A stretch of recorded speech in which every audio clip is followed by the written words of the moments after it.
Jim and Terry show with Jim absent in the seat in the corner. I feel like I'm a teacher again with that seat in the corner reserved for my students who need a little isolation. Isolation from what? From life? From the noise and cacophony of a classroom, or from the noise of slurping coffee in the case of Jim and myself. Jim, you are missed. Only a few days until we get together again for a Christmas countdown. Will there be Baileys? Will there be fresh ground coffee? So many questions to be answered. Stay tuned this Thursday. In the meantime, waxing eloquent on things that I find interesting myself. How about this? As the countdown to Christmas and the end of 2024 looms, whether you are looking forward to 2025 in terms of, 1, an election in Canada, 2, the new administration coming into the United States, 3, the end of a war in Ukraine, 4, the possibility of ending strife and bloodshed in Palestine, in Gaza, whether Israel finds it within themselves to stop the shooting. Wigmore Allen Gibbons had a song called Stop the Shootin', Mr. Putin. And as we read about Syria and the gains of the rebels on Aleppo, it seems like Russia is being assailed. And I remember following this story in the news that Ukraine has taken the battle into the four corners, not a flat earther, but the four corners of the world, meaning Ukraine has decided if they can't meet, and that's all before the latest round of weapons okays from the U.S., if you can't meet them on the front lines and you can't push them back, hold the line and go at them everywhere else that Russia is instigating violence in the world, including Syria, where Russian forces are now on the defensive, evacuating bases, left with ammunition, left with Sukhoi 57s, left with anti-aircraft batteries, left with weapons caches. Mind you, it wouldn't surprise me if all these things were booby traps, so rebel forces, I guess, should be cautious of this. But when you find bunkers and when you find storage places filled, it usually indicates a hasty retreat. And I'm wondering whether Assad is still in Syria or whether he has vacated the premises, left the building with Elvis, gone to visit his buddy, Putin. Yeah, Putin's under a little bit of stress, I would think. Casualties amounting to somewhere near 2,000 a day in, oh man, I don't want to call the front lines what they are in case I get tagged with a word that's supposed to be censored, meaning it's violent.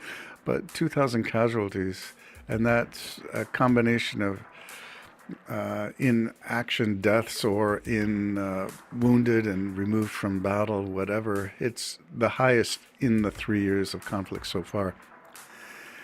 And then, so what does 2025 bring? Does it bring a resolution to Ukraine? Does it bring a resolution to Israel and Gaza? Does it bring a resolution to hunger? How about world hunger? We don't hear much about that, but Ukraine was the breadbasket for much of the world in terms of grain shipments. How has that continued under 3 years of conflict? And what are the stats regarding that? And then, of course, there is the Russian currency, and will Russia be taken out by its own problems, internal, domestic, the value of the ruble plummeting? It's in free fall at the moment. And so I wonder about all of those things. And then, of course, for 2025, the date of the validation, the counting of the Electoral College. Don't get me started on the Electoral College and the antiquated good old boys days of when people with property and people who owned slaves controlled the country, controlled decision-making, controlled the levers of power. And the Electoral College is an antiquated vestige of something in the democratic evolution of the United States. Best cut your ties with that kind of thing. But who am I? I'm just a interested history buff, historian by training and by degree, Philosopher by training, theologian by training. Got a lot to say, but am I an expert? That brought me to another question of expertise. Do you do your own research? Are you one of those who scours the internet for stuff and maybe that's sufficient for you? Or maybe you want to pursue something in terms of higher learning. The best stuff in life is sometimes not free. In terms of education, it usually costs, and the more advanced your degree, the more costly, usually. And that takes us to the realm of subsidies for students. The Ontario Student Assistant, OSAP, Ontario Student Assistance Plan or Program. Yeah, coming away after years of study in debt is not a fun thing. In any way the government can help, the government meaning through taxes that we all pay, because the education of some helps the value of society for all, in my opinion. Sounding a bit socialist? Maybe. Government intervening in what things could be private? I'm not sure. I'm not convinced that anything privatized, anything of the commonwealth should ever be privatized, meaning sold to corporate interest. The hospitals in Ontario, for instance, having startup competition from private for-profit clinics hiring doctors for profit at fees that the public service does not necessarily pay. Two-tier, yes, definitely. A have and have-nots. And that's a discussion for another day. But I'm sort of looking at things as I look down the pipe towards 2025 and the incoming Trump administration. Was it Sly and the Family Stone? Somebody write in and correct me. Who's saying, "It's a family affair. It's a family affair." I don't even know the melody. If I find it, I'll cue it up.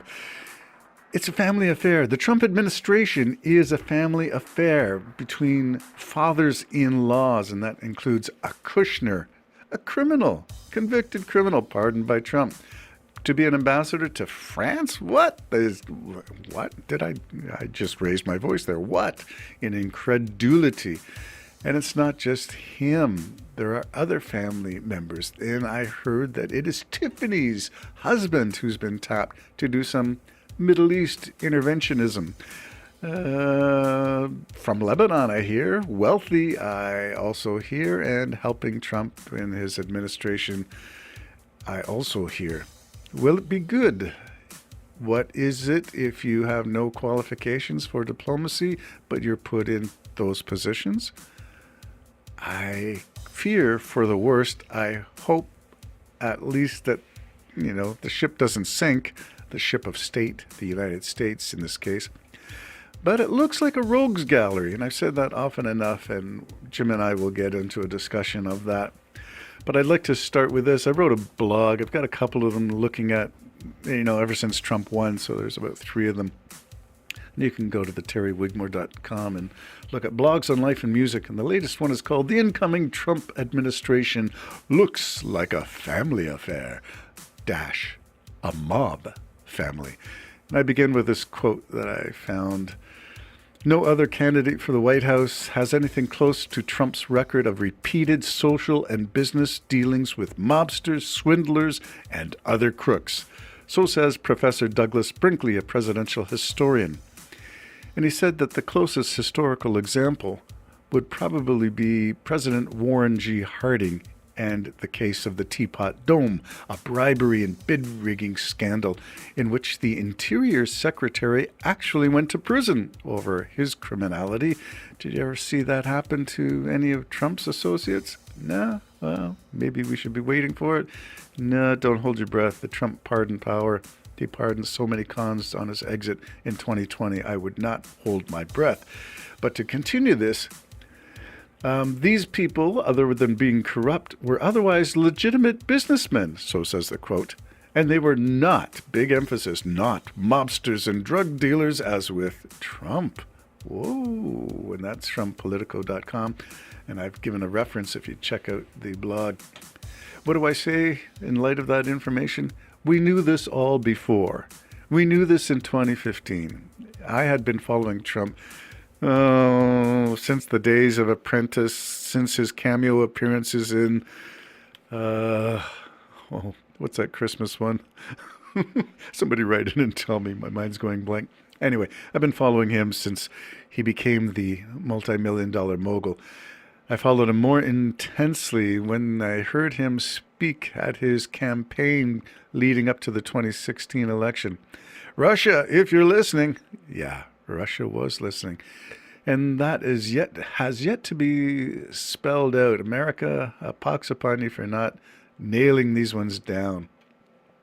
Anyway, what do we know about the Trump 2.0 administration coming to you at a grocery store with inflated items, prices going up with 25% tax threatened on Canada and the United States, and between the two trading partners in NAFTA 2.0, as I call it. I refuse to call it USMCA, though that's Trump. Too much Trumpian stuff.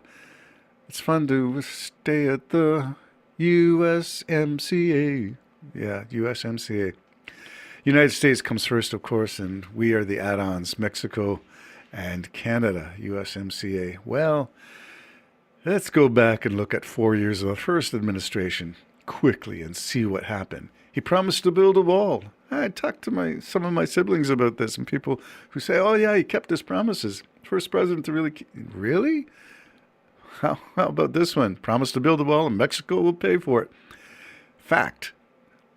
80 miles of new barriers, not walls, barriers have been built where there were none before. The rest were all revamped, renewed, refurbished, refortified.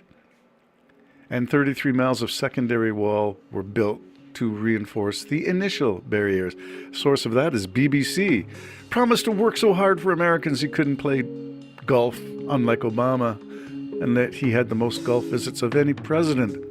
Promises. Coronavirus would go away without a vaccine. 400,000 died under his watch. Trump wanted loyalty and competence. Trump said he'd drain the swamp and get rid of it all. Instead, he hired more former lobbyists, lawyers, and consultants than any other administration. Looking forward to 2025, are you? Me, I'm holding my breath. Don't make me try to talk. I'll hold a breath.